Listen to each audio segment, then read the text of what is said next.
رحیم و بہ نستعین سبحانک لا علم لنا الا ما علمتنا انک انت العلیم الحکیم الحمد للہ رب العالمین والصلاة والسلام علی سید المرسلین وعلی آلہ وصحبہ اجمعین ومن تبعہم بإحسان الی یوم الدین. اعوذ باللہ من الشیطان الرجیم. بسم اللہ الرحمن الرحیم.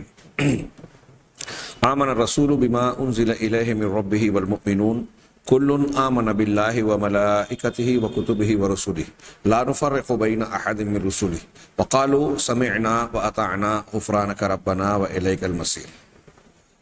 سامعین کرام، نبی کریم صلی اللہ علیہ وسلم انبیاء پر ایمان اور خاص طور سے نبی کریم صلی اللہ علیہ وسلم پر ایمان، یہ ہمارے ایمان کی بنیادوں میں سے ہے. اسی بنیاد کے ضمن میں ہم جناب محمد رسول اللہ صلی اللہ علیہ وسلم سے متعلق قرآن اور حدیث کے بیان کردہ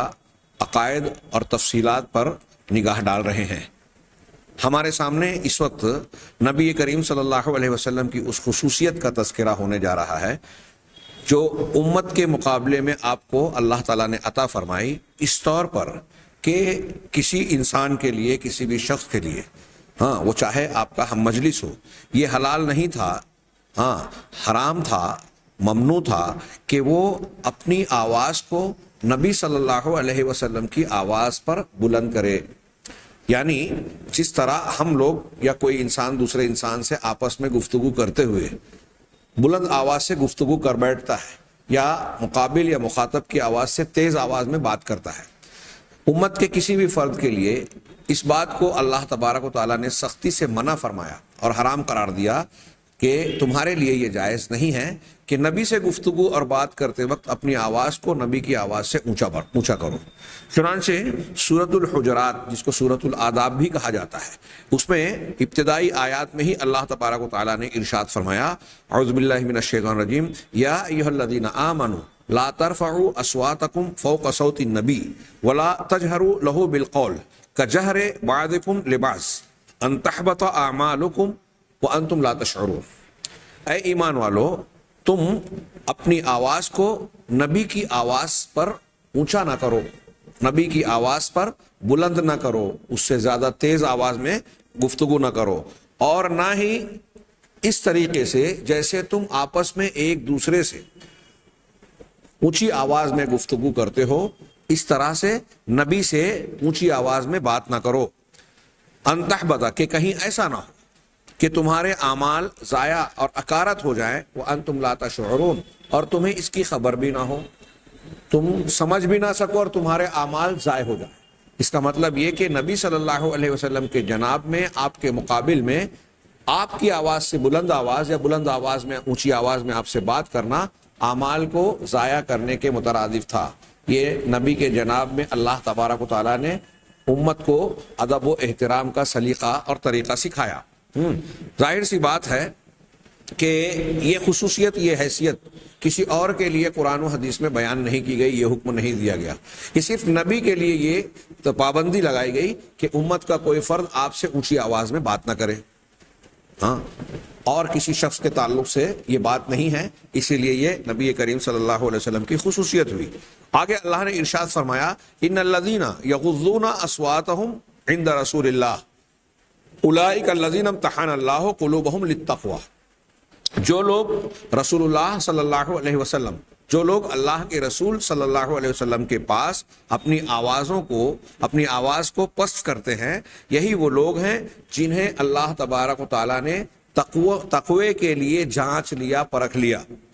لہم مغفرۃ و اجر عظیم، ان کے لیے بخشش اور بہت بڑا اجر ہے. اللہ کے نبی صلی اللہ علیہ وسلم کے جناب میں پست آواز سے بات کرنا یہ نیکی ہے، اور تیز اور بلند آواز سے بات کرنا یہ اعمال کو ضائع کر دینے والی برائی ہے. ان الذین ینادونک من وراء الحجرات اکثرهم لا یعقلون. جو لوگ آپ کو حجرات، کمروں، آپ کی رہائش گاہوں کے پیچھے سے پکارتے ہیں، آواز دیتے ہیں، وہ ان میں اکثر لوگ ایسے ہیں جو سمجھ نہیں رکھتے، عقل اور شعور نہیں رکھتے.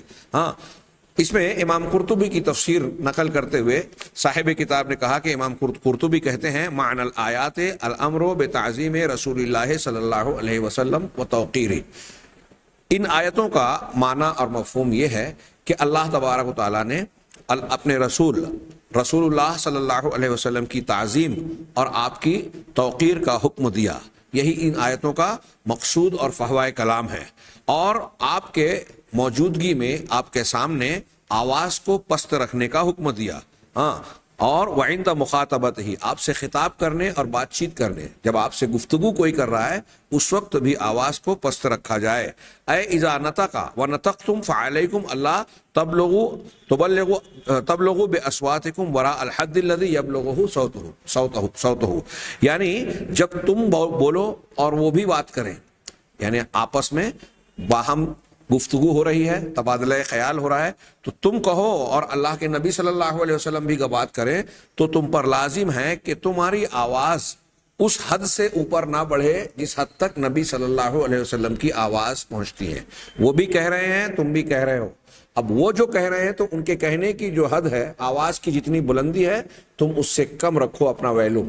اس حد تک نہ پہنچو۔ ہاں، وہ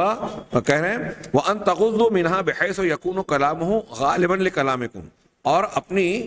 آواز کو پست اور نیچا رکھو اس حیثیت سے کہ بحیث یکون کلامہ غالباً لکلامکم، اس طرح سے کہ اللہ کے نبی صلی اللہ علیہ وسلم کا کلام، آپ جب بات کر رہے ہیں تو ان کی بات آپ کی بات پر، یعنی آپ جب بات کر رہے ہو تو آپ کی بات پر نبی کی بات غالب ہونی چاہیے، یعنی اس طریقے سے گفتگو کرنی چاہیے کہ نبی کی آواز ہماری آواز سے اونچی ہو، ہماری آواز پر غالب ہو۔ ہاں، وَجَهْرُهُ بَاهِرًا لِجَهْرِكُمْ، اور جب وہ تیز سے بلند آواز سے بات کریں تو تمہاری تیز آواز سے زیادہ نبی صلی اللہ علیہ وسلم کی تیز آواز ہونی چاہیے، حتی تکونا، یہاں تک کہ نبی کریم صلی اللہ علیہ وسلم کی خصوصیت، امتیاز اور آپ کا اونچا ہونا یہ بالکل واضح طور پر نظر آنے والا ہو، نمایاں، ایسا نہ ہو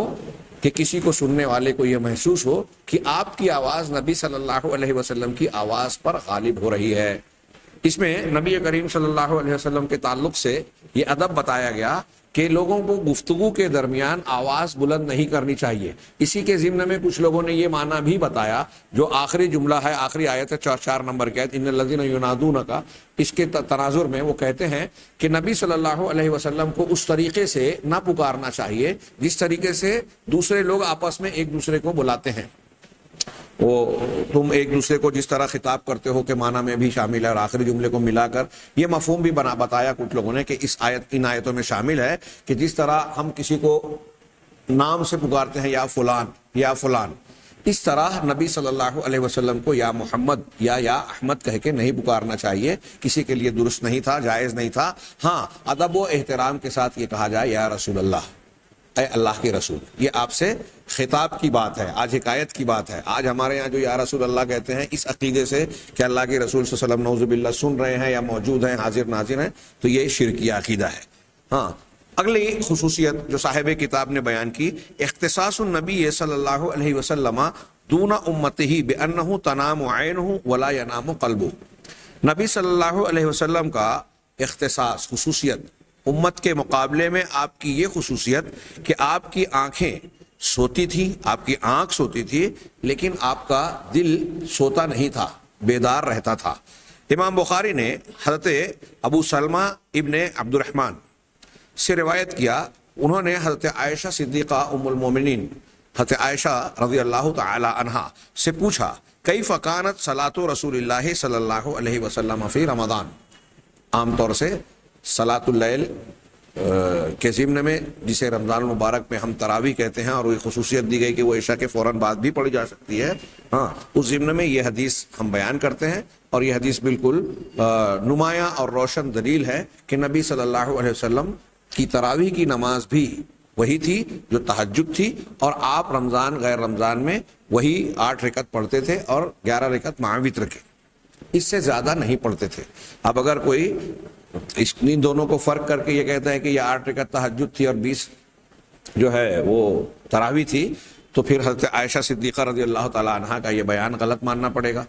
کہ رمضان غیر رمضان میں اس تعداد سے زیادہ اللہ کے رسول صلی اللہ علیہ وسلم کی نماز ہوتی ہی نہیں تھی، کیونکہ اگر ہم مانے 20 تراویح اور 8 تہجد، پھر 3 وطر، تو یہ 20 اور 8 28 اور 29 30 31 رکعت ہو جاتی ہے، جو کہ 20 والی روایت خود علماء احناف میں جو بڑے بڑے علماء اور محققین گزرے ہیں انہوں نے کہا کہ یہ ضعیف ہے۔ ہاں صحیح روایت یہی ہے جس سے تراویح کی تعداد سنت طور پر ثابت ہو جاتی ہے، لیکن یہاں محل استشہاد تراویح یا تعداد رکعات نہیں، آگے جو ہے جو اللہ کے نبی صلی اللہ علیہ وسلم کا آخری جملہ ہے وہ مقصود ہے۔ آپ دیکھیے روایت کے الفاظ، روایت میں اللہ کے رسول فرماتے ہیں، حضرت عائشہ کہتی ہیں کہ قالت ما کان یزید فی رمضان ولا غیرہ الا علی 11 رکعۃ۔ ابو عبد الرحمن ابن سلمہ، ابو سلمہ ابن عبد الرحمن، انہوں نے سوال کیا کہ نبی کریم صلی اللہ علیہ وسلم کی نماز رمضان میں کیسی ہوتی تھی۔ سوال کرنے والا رمضان سے متعلق بطور خاص سوال کر رہا ہے، رات کی نماز رمضان کی۔ ہاں تو حضرت عائشہ صدیقہ رضی اللہ تعالیٰ عنہ فقیہ امت کہتی ہیں کہ رمضان میں اور رمضان کے علاوہ میں آپ کی نماز جو ہے وہ 11 رکعت سے زیادہ نہیں ہوتی تھی، 11 رکعتوں سے زیادہ نہیں ہوتی تھی۔ یصلی 4 رکعات فلا تسأل عن حسنہن و طولہن، پہلے آپ 4 رکعت پڑھتے تھے تو تم اس کے حسن اور اس کی طوالت کے بارے میں سوال نہ کرو۔ مطلب یہ کہ وہ 4 رکعتیں بڑی خوبصورت اور بڑے اچھے انداز میں نبی کریم صلی اللہ علیہ وسلم ادا فرماتے تھے اور ساتھ ہی ساتھ بڑے طویل پڑھتے تھے۔ ہاں یہاں 4 سے مراد اکٹھا 4 نہیں، 2 رکعت پڑھتے تھے، صلاۃ اللیل مثنی مثنی، ہاں 2 رکعتیں رات کی نماز ہوتی تھی، لیکن یہ 4 الگ کر کے حضرت عائشہ صدیقہ اگلی 4 کا ذکر کر رہے ہیں، تو اس سے یہ محسوس ہوتا ہے کہ وہ بھی طویل ہوتی تھی، لیکن یہ 4 بعد والی 4 کے مقابلے میں زیادہ طویل ہوتی تھیں۔ ہاں ثم 4 فلا تسأل عن حسنہن و طولہن، پھر آپ 4 رکعت پڑھتے تو ان کے بھی حسن اور ان کی طوالت کے بارے میں تم نہ پوچھو۔ ثم یصلی 3، یہ پڑھنے کے بعد آپ اخیر میں 3 رکعت پڑھتے تھے جو وتر ہوتی تھی۔ فقلت، تو میں نے کہا، ابو سلمہ ابن عبد الرحمن کہتے ہیں میں نے سوال کیا، یا رسول اللہ تنام معاف کیجئے، یہ حضرت عائشہ صدیقہ رضی اللہ تعالیٰ عنہ نے اللہ کے نبی صلی اللہ علیہ وسلم سے پوچھا کہ میں نے پوچھا اے اللہ کے رسول، تنام قبل ان توتر، کہ آپ وتر پڑھنے سے پہلے بھی سو جاتے ہیں؟ کبھی کبھی آپ گویا یہ پڑھتے تھے اور وتر سے پہلے سو جاتے تھے۔ قالا تنام عینی ولا ینام قلبی، تو آپ نے فرمایا کہ یہ میری آنکھ سوتی ہے لیکن میرا دل نہیں سوتا، دل بیدار ہوتا ہے، گویا میں سو بھی گیا تو مجھے اس بات کا احساس ہوتا ہے اور میں رات کے اختتام سے پہلے جاگ کر وتر کی ادائیگی کر لیتا ہوں۔ ایک حضرت انس ابن مالک رضی اللہ تعالیٰ عنہ کی ایک روایت ہے، وہ کہتے ہیں والنبی صلی اللہ علیہ وسلم نائمۃ عیناہ ولا ینام قلبہ، نبی صلی اللہ علیہ وسلم کی کیفیت یہ ہوتی تھی کہ آپ کی نگاہیں سوتی تھی لیکن آپ کا دل نہیں سوتا تھا۔ وَكَذَلِكَ الْأَنْبِيَاءُ تَنَامُ أَعْيُنُهُمْ وَلَا تَنَامُ قُلُوبُهُمْ، اور انبیاء کا معاملہ ایسا ہی ہوتا ہے کہ ان کی آنکھیں سوتی ہیں اور دل جاگتا ہے۔ یعنی اس فضیلت میں انبیاء کرام دوسرے بھی شریک ہیں، لیکن امت کے مقابلے میں یہ نبی کی خصوصیت ہے۔ یہاں ایک تھوڑی سی وضاحت کہ نبی کریم صلی اللہ علیہ وسلم کی یہ خصوصیت تو موجود ہے، ہمارا ایمان ہے کہ آپ کی آنکھیں سوتی تھی لیکن دل بیدار ہوتا تھا، یہ آپ کو خصوصیت، لیکن کبھی کبھی ایسا محسوس ہوتا ہے کہ اللہ کی مشیت کے مطابق یہ کیفیت نہیں بھی رہتی ہوگی۔ اس کی وجہ ایک دلیل اہل علم یہ بیان کرتے ہیں اور بعض روایات میں کہ لیلۃ التعریس والا جو واقعہ ہے کہ خیبر سے جب آپ صحابہ کرام رضوان اللہ علیہ مجمعین کے ساتھ لوٹ رہے تھے، اور یہ بھی مسلم شریف میں بھی ہے اور میں سمجھتا ہوں بخاری میں بھی موجود ہے، ہاں، کہ جس کو حدیث تعریس کہتے ہیں، رات میں قیام والی، آپ سفر میں لوٹ رہے تھے اور سفر کی تکان پہلے ہی سے تھی، اور فجر سے کچھ پہلے رات کے آخری حصے میں جب آپ کو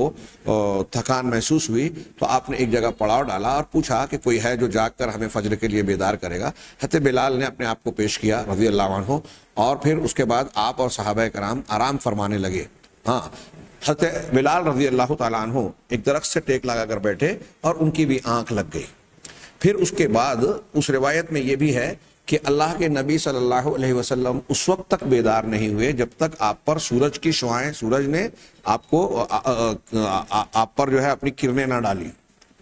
تو جب سورج نے کرنیں ڈالی، شعاع آپ پر پڑی، تو آپ سب سے پہلے بیدار ہوئے، پھر آپ نے صحابہ کو بھی بیدار کیا اور حضرت بلال کو جگا کر پوچھا کہ بلال تم جگانے والے تھے فجر کے لیے؟ تو کہا اللہ کے رسول جس چیز نے آپ کو سلایا اسی نے مجھے بھی سلا دیا۔ پھر آپ نے جگہ بدلی اور پھر واقعہ ہے کہ ایک دوسرے مقام پر پہنچ کر آپ نے فجر کی نماز سنت کے ساتھ پڑھی۔ اسی سے کئی دلیلوں میں سے ایک دلیل وہ بھی ہے کہ فجر کی نماز سفر میں بھی پڑھی جائے گی اور اگر قضا ہو گئی ہے تو سنت کی قضا بھی کی جا سکتی ہے۔ خیر، یہاں محل استشہاد یہ سوال یہ پیدا ہوتا ہے کہ آپ سے جب حضرت عائشہ صدیقہ رضی اللہ تعالی عنہا نے یہ سوال کیا کہ آپ وتر پڑھنے سے پہلے سو جاتے ہیں، تو گویا سو جانے کے باوجود آپ دلیل یہ دے رہے ہیں کہ میرے سونے سے فرق نہیں پڑتا اس لیے کہ میرا دل جاگتا ہے۔ اور اس حدیث میں یہ ہے کہ سو جانے کے بعد آپ کو یہ احساس نہیں رہا فجر کے وقت کا، اور اس وقت آپ بیدار ہوئے جب آپ پر سورج کی شعاع پڑی، روشنی پڑی۔ اس لیے بعض اہل علم نے ان حدیثوں کو، یا یہ جو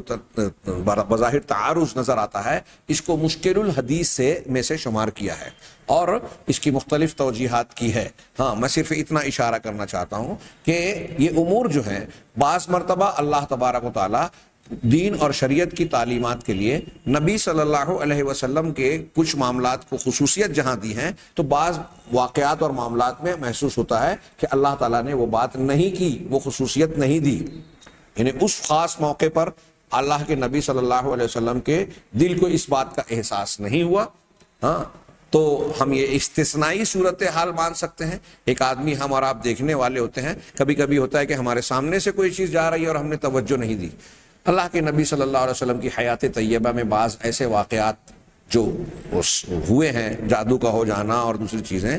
اہل علم نے بعض اس کی حکمتیں بیان کی کہ یہ اللہ کی مشیت تھی کہ شریعت کی تکمیل کرنے کے لیے اس طرح کی چیزوں کا ہونا بھی لازم تھا، ضروری تھا، تبھی تو لوگوں کے سامنے ہر صورتحال کا نمونہ آ جاتا تھا، ملتا تھا، ہر معاملے میں رہنمائی ملتی تھی، اس لیے کہ نبی کریم صلی اللہ علیہ وسلم کی شخصیت، سیرت اور آپ کی شریعت مکمل ہے، زندگی کے ہر معاملے میں رہنمائی کرنے والی ہے۔ اسی لیے آپ کی زندگی میں اور آپ کے سامنے کچھ ایسے واقعات ہوئے جو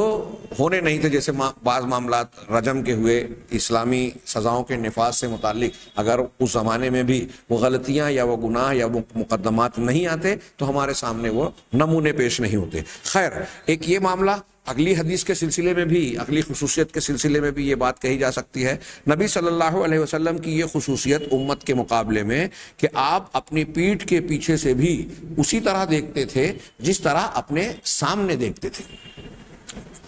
اسی طرح دیکھتے تھے۔ اور یہاں بھی بعض روایتوں کے تناظر میں یہ سوال لوگ کرتے ہیں، اٹھاتے ہیں کہ آپ کے بارے میں یہ کہا گیا، آپ نے خود فرمایا کہ پیچھے بھی دیکھتے ہیں، لیکن کئی موقع ایسا آیا کہ آپ نے سلام پھیرنے کے بعد صحابہ سے پوچھا کہ یہ کلمات کس نے کہے، فلاں بات کس نے کہی۔ ہاں، اس سے پتہ چلا کہ اس وقت آپ سوال کر رہے ہیں، ہاں، مطلب آپ کو معلوم نہیں ہو سکا، ہاں، لیکن ہم اس کی توجیح کر سکتے ہیں اور اس سے اس روایت کا کوئی ٹکراؤ نہیں ہوتا کہ دیکھتے تھے لیکن وہ چیز نہیں دیکھی، ہاں، یا کسی حکمت اور مصلحت کے تحت پہلے سوال کیا، واللہ اعلم۔ شیخان یعنی بخاری مسلم نے حضرت انس بن مالک رضی اللہ تعالی عنہ کی یہ حدیث نقل فرمائی کہ ان النبی صلی اللہ علیہ وسلم قال، نبی صلی اللہ علیہ وسلم نے ارشاد فرمایا، اتم الرکوع والسجود، رکوع اور سجود کو پورا کرو، اچھی طریقے سے رکوع اور سجدہ کرو، نماز اطمینان سے پڑھنی چاہیے، پورا کریں، سر ٹکا سجدے میں اور اٹھ گئے یہ اتمام نہیں ہوا، رکوع میں گئے اور اٹھ گئے یہ اتمام نہیں ہوا، تو اچھی طریقے سے، پورے طریقے سے رکوع اور سجود کو انجام دو۔ فواللہ انی اراکم من بعد ظہری اذا ما رکعتم و اذا ما سجدتم، اللہ کی قسم میں اپنی پیٹھ کے پیچھے سے بھی، بعد کا لفظ ہے مراد پیچھے، اپنی پیٹھ کے پیچھے سے بھی تم کو دیکھتا ہوں جب تم رکوع کرتے ہو اور جب تم سجدہ کرتے ہو، رکوع اور سجدے میں جب تم جاتے ہو تو پیچھے بھی دیکھتا ہوں، گویا دیکھ رہا ہوں، اس لیے یہ اس بات کی تلقین کر رہا ہوں کہ بعض لوگ گویا اس میں کوتاہی کرتے رہے ہوں گے یا کسی سے کوتاہی ہوئی تو آپ نے تلقین فرمائی۔ یہ اللہ کے نبی صلی اللہ علیہ وسلم کو دی جانے والی اس خصوصیت کی حکمت بھی اس میں واضح ہوتی ہے کہ چونکہ آپ اس امت کے نبی، پیغمبر اور معلم ہیں، اس لیے آپ کو اللہ تعالیٰ نے ایک خصوصیت دی کہ آپ صحابہ کرام کو پیچھے بھی دیکھ رہے ہیں تاکہ ان کی کوئی کوتاہی غلطی ہے تو آپ اس کی اصلاح کر سکیں. اور بھی دوسری حکمتیں ہو سکتی ہے, اور نبوت کے مقام کے تقاضے کے مطابق اللہ تبارک و تعالیٰ نے آپ کو کچھ خصوصیات عطا فرمائی. یہ حدیث بخاری اور مسلم کی ہے, لیکن یہاں جو الفاظ پیش کیے گئے وہ صحیح مسلم کے ہیں. اس روایت اور دوسری ایک روایت ہے حضرت ابو ہریرہ رضی اللہ تعالیٰ عنہ کی. وہ کہتے ہیں کہ صلی بنا رسول اللہ صلی اللہ علیہ وسلم ثم انصرف. ایک روز رسول اللہ صلی اللہ علیہ وسلم نے ہمیں نماز پڑھائی اور پھر آپ پلٹے, آپ نے مڑ کر کہا, فقال, اور کہا, یا فلانو الا تحسن صلاتک, اے فلاں کیا تم نماز ٹھیک سے اچھے ڈھنگ سے نہیں پڑھتے؟ یعنی تم کو نماز اچھی طریقے سے پڑھنا چاہیے. جس سے آپ خطاب کر رہے ہیں اس کا مطلب یہ کہ اس کی نماز میں کوئی کمزوری کوتاہی آپ نے ملاحظہ فرمائی دیکھی تو آپ اس کو ٹوک رہے ہیں, اس کی اصلاح فرما رہے ہیں. اے فلاں کیا تم اب نماز کو ٹھیک سے اچھے ڈھنگ سے نہیں پڑھتے؟ الا ينظر المصلی اذا صلی کیف یصلی, کیا ایک نماز پڑھنے والا نہیں دیکھتا جب وہ نماز پڑھتا ہے تو وہ دیکھے کہ وہ کیسے نماز پڑھ رہا ہے؟ کیا وہ نہیں دیکھتا؟ فانما یصلی لنفسہ, کیونکہ نماز تو اپنے ہی لیے پڑھ رہا ہے نا. جتنے صحیح طریقے سے, جتنے اطمینان سے, حضور قلب اور نماز کے تقاضوں اور اس کی تکمیل کے صفات کے ساتھ پڑھے گا وہ اسی کے لیے مفید ہے. انی واللہ لابصر من ورائی کما ابصر من بین یدی, ہاں میں اللہ کی قسم اپنے پیچھے کی چیز کو یا پیچھے سے بھی اسی طرح دیکھتا ہوں جس طریقے سے اپنے سامنے دیکھتا ہوں. یہ نبی کریم صلی اللہ علیہ وسلم ارشاد فرما رہے ہیں کہ جیسے میں آگے ایک آدمی کے دیکھتا ہوں ویسے ہی پیچھے بھی دیکھ لیتا ہوں. امام نووی رحمہ اللہ نے ان حدیثوں یا اس معنی کی حدیث کو نقل کرنے کے بعد جو ہم نے اوپر پڑھی, کہتے ہیں, نقل کرتے ہیں کہ قال العلماء, علماء کا کہنا یہ ہے کہ معناہ ان اللہ تعالی خلق لہ صلی اللہ علیہ وسلم ادراکن فی قفاہ یبصر بہ من ورائہ, کہ علماء کا یہ کہنا ہے کہ اللہ تبارک و تعالیٰ نے آپ کی قفا, بدھی یعنی گردن کے پچھلا حصہ, وہاں ایسا ادراک رکھا جس کے ذریعے سے آپ اپنے پیچھے بھی دیکھ سکتے تھے. یعنی جیسے ہماری آنکھ سامنے ہوتی ہے تو ہم آگے کا حصہ دیکھتے ہیں. علامہ نووی رحمہ اللہ یہ کہہ رہے ہیں علماء کی طرف منسوب کر کے کہ اللہ کے نبی صلی اللہ علیہ وسلم کو گردن کے حصے پر قفا میں ایسی کچھ صلاحیت اور ادراک عطا فرمایا گیا کہ جس طرح آدمی سامنے دیکھتا ہے اس طرح آپ پیچھے بھی دیکھ لیتے تھے. ہاں, وقد ان خرقت العادۃ لہ صلی اللہ علیہ وسلم باکثر من ھذا, ہاں نبی کریم صلی اللہ علیہ وسلم کے لیے اس سے بھی زیادہ معاملات میں عادت کے معمول کے خلاف معاملات ہوئے, یعنی عادت ٹوٹ گئی, مطلب خرق عادت طور پر اللہ تعالیٰ نے آپ کو خصوصیات دی. امام نووی کے اس جملے میں ہے وَلَيْسَ يَمْنَعُ مِنْ هَذَا عَقْلٌ وَلَا شَرْعٌ, عقل اور شریعت اس سے منع نہیں کرتے. یعنی کہنا یہ چاہ رہے ہیں کہ یہ عقل کے خلاف نہیں ہے اور شریعت کے مطالب اور مقاصد کے خلاف بھی نہیں ہے. بل ورد الشرع بظاہرہ فوجب القول بہ, چنانچہ شریعت نے اس کی ظاہری بات کو بیان کیا ہے, اس ظاہری معنی کو واضح کیا ہے, بیان کیا ہے, لہذا اس کا قائل ہونا اور اس کو قبول کرنا واجب ہے, فرض ہے. اس میں چوں چرا نہیں کرنا چاہیے, عقلیت کی بنیاد پر اسے انکار نہیں کرنا, یہ علامہ نووی انکار نہیں کرنا چاہیے. یہ علامہ نووی رحمہ اللہ کا قول آپ ملاحظہ فرمائے, ہم نے اس کا مفہوم بیان کیا. ہاں, ہمارے استاذ محترم شیخ صفی الرحمان مبارک پوری رحمہ اللہ, میں نے ان کی شرح دیکھی, منت المنعم صحیح مسلم کی مختصر شرح انہوں نے کی. تو ان حدیثوں کے ضمن میں صحیح مسلم میں شیخ صفی الرحمان صاحب نے علامہ نووی کا یہ قول نقل کیا, اور اس کو نقل کرنے کے بعد وہ فرماتے ہیں کہ اللہ کے نبی صلی اللہ علیہ وسلم کے پیچھے دیکھنے کے سلسلے میں یہ کہنا کہ آپ کی قفا, گردن کے پچھلے حصے میں, گدی میں کوئی ایسا ادراک دیا گیا ہو جس سے آپ پیچھے بھی دیکھتے تھے, یہ بات, یہ قول عجیب و غریب قول ہے, بڑا تعجب والی بات ہے. اس تکلف کی ضرورت نہیں ہے. ہاں, آپ دیکھیں, شیخ نے فرمایا کہ عام حالات میں ہم دیکھتے ہیں کہ انسان جب رکوع سجدے میں جاتا ہے تو جہاں سامنے پر اس کی نگاہ ہوتی ہے, اس کے آنکھ کا جو حالہ ہوتا ہے دیکھنے کا, اس تناظر میں بعض پیچھے کی چیزوں کا عکس بھی کچھ نہ کچھ اسے محسوس ہوتا ہے اسی آنکھ سے. اور جب کھڑا ہوتا ہے سامنے کی طرف دیکھ رہا ہے, اس وقت بھی دائیں اور بائیں جانب میں کچھ چیزوں کا, پیچھے کی کچھ چیزوں کا احساس ہوتا ہے, دکھائی دیتی ہیں, چاہے وہ ہلکے طور پر. تو اس طریقے سے ہماری نگاہ میں بھی ایک دائرے میں بعض ایسی چیزیں جو پیچھے ہو رہی ہیں ہماری, کچھ نہ کچھ دائرے میں آ جاتی ہیں جیسی ہماری کنڈیشن ہوتی ہے. پھر انہوں نے کہا اب نبی کریم صلی اللہ علیہ وسلم کا معاملہ تو اور زیادہ مخصوص ہے, خرق عادت والا ہے, اور نبی کریم صلی اللہ علیہ وسلم کو ایسی کئی چیزیں دکھائی گئی جو جیسا کہ امام نووی نے بھی کہا کہ اس سے زیادہ آپ کو دکھائی دینے کے سلسلے میں اللہ نے خصوصیات عطا فرمائی ہے. جیسے آپ کئی مرتبہ ایسا ہوتا تھا کہ فرشتہ حضرت جبرائیل علیہ الصلوۃ والسلام آپ کو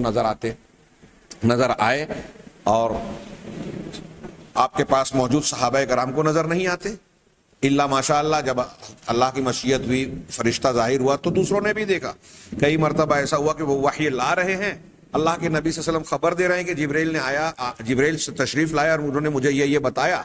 لیکن صحابہ کرام نے آپ کو نہیں دیکھا. آپ دو قبروں کے پاس سے گزر رہے ہیں اور آپ نے کہا کہ یہ دو قبروں والے کون ہیں؟ ہاں, انہما لا یعذبان, ان دونوں کو عذاب ہو رہا ہے. آپ کو اس وقت ان دو قبروں والوں کی حالت بتائی گئی, جبکہ دوسرے صحابہ کو اس کا علم نہیں ہوا جو آپ کے ساتھ موجود تھے. ہاں, آپ نے کئی مقام پر شیاطین کو اور غیب کی کچھ چیزوں کو جو عام کھلی آنکھوں سے عام لوگوں کو نظر نہیں آ رہا ہے, نبی کریم صلی اللہ علیہ وسلم کو دکھائی گئی.